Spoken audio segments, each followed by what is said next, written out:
as a whole, what I've come to really learn about relationships is that it's a very reflective process. Don't nobody know you or experience you as much as your partner. So your partner, you know, essentially can become an asset or a liability, right? Yeah. To you. But it works in the asset way because it's like, yo, I see you. And I see what you may not see about yourself. And I'm gonna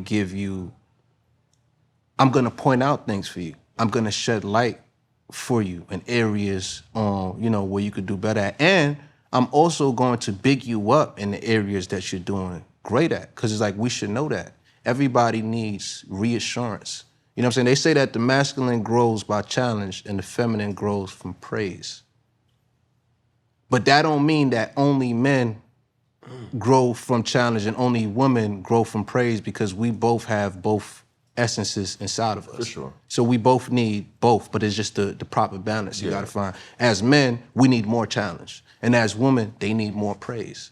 You dig what I'm saying? So, yeah, man, it's a beautiful thing though. You know what I'm saying? And I'm so grateful for my lady, you know what I mean? Because she's come into my life and she's taught me so much by just us existing in the container together. Because that's like kind of what a relationship is. It's like you and this person in this container, or like, you know, in this house. That's why, like, you know, when relationships are at the beginning and you get past that quote unquote honeymoon phase, a lot of people don't survive after that, because once you get in that container and you start unpacking and the demons come out, the trauma start running around the crib. You're like, what the fuck is that? Woo.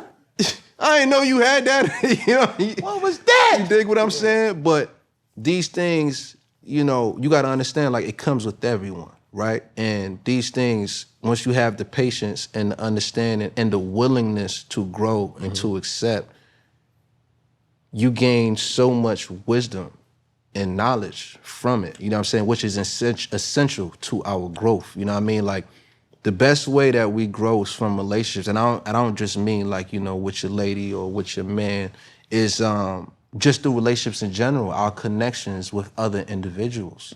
You know what I'm saying? Yeah. Because if we were the only people, if it was only Cam on this earth, you would have no problems. We have some issues though, because I mean, you gotta find what you want to eat. You know what I'm saying? But you know, you dig what I'm saying? I'm being facetious. It's cool. You know what I mean? But you have very limited problems. Most of our problems come from the perspective of how we are perceiving ourselves through the lens of other people.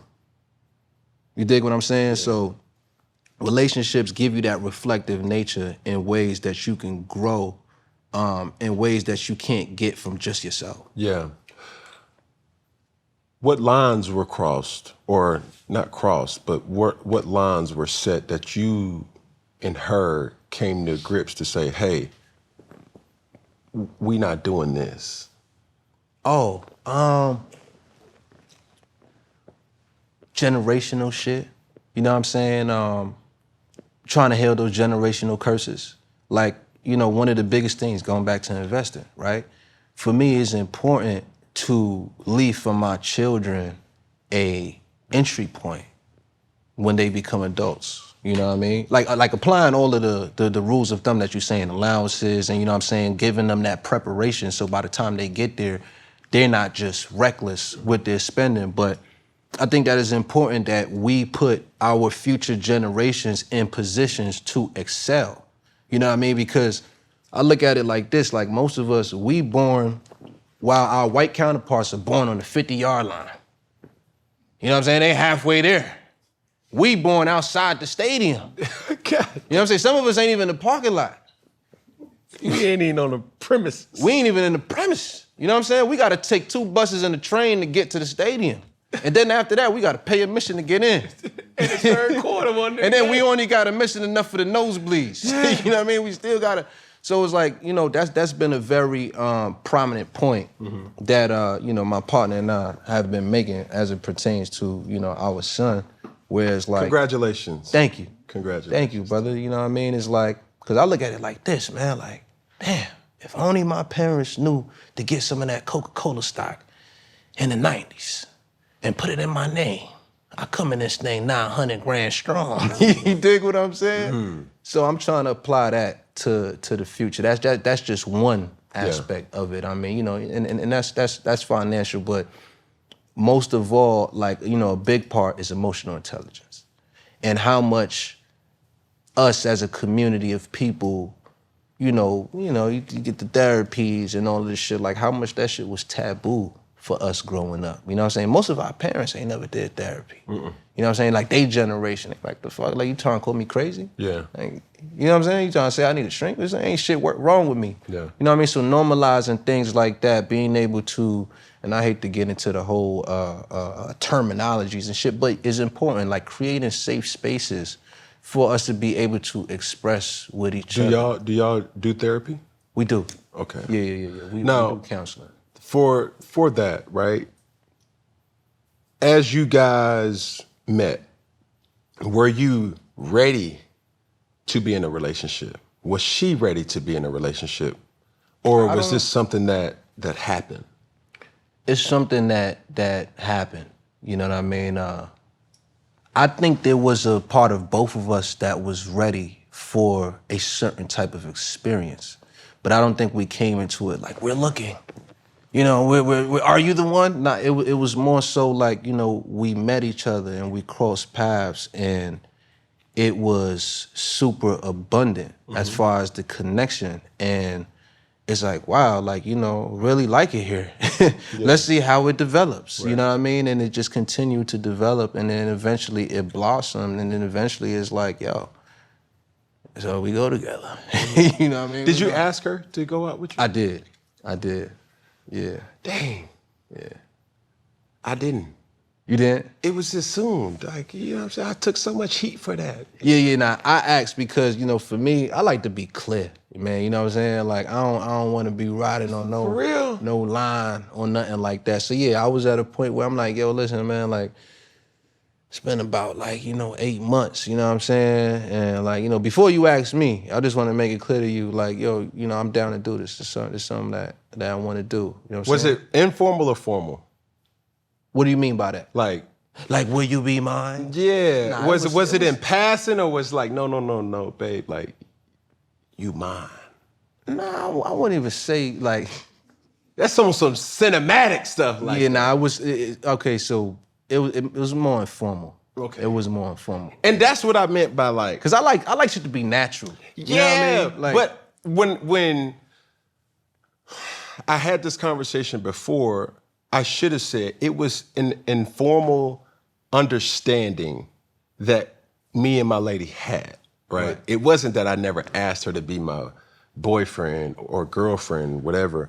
It was more or less like it was when you're around each other so much and you start hinting to around like, nah, what you doing? Yeah. Girl, I'm yours. Yeah. No, and you mine. I'm trying to tell So you. where you at right now? I need to know. I'm looking for you with the flashlight. I'm concerned. Like, come home. Yeah, right. Honey, E.T., extraterrestrial. ETA. Estimated time of arrival. How soon? How far? Matter of fact, FaceTime me right now. Yeah, right. Bump all the semantics, right? But this is the thing, though, that I've obviously been a fan of you. You wasn't always the monogamous type, though.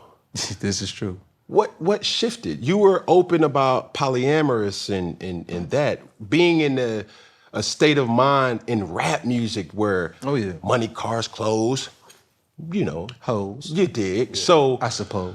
For that, you go through a realization that's like, yo, this ain't for me. Yeah. How did that transition happen for you? And was this something that you wanted, or was this some of the requirements that she had? No. It was not a requirement that she had, not in a way of like, you know, she just was cool with me doing whatever. But it was nothing forced. It was, I made the decision. You know what I'm saying? I made that choice that's what I wanted to do. But yeah, you know, it's journey. You know what I'm saying? It came with maturation. You know what I'm saying? Like, on my journey, because, you know, prior to this relationship, I was in a previous relationship on and off with like my high school sweetheart and everything. So that gave me a certain type of experience. And by the time that ended, I was like, okay, cool. I spent a lot of time of my life trying to make this thing work. Now I'm at a point in my life where it's like, maybe I need to try this other thing. Yeah. You know, and then that's when the polyamory idea came into place. Like, you know what? I'ma just, listen, I fuck with you, and y'all should know that. You know what I'm saying? Like, I don't want to be like there was a growth there for sure when I came to that point, because it's like, look, I don't want to lie to nobody. You know what I'm saying? Like, I want to be 100, I want to be truthful. But then what I realized from that in hindsight was there's a certain part of me that was not satisfied. I was unfulfilled. And I think I was using that of what I wasn't feeling for myself. And I was trying to use that to find in other people.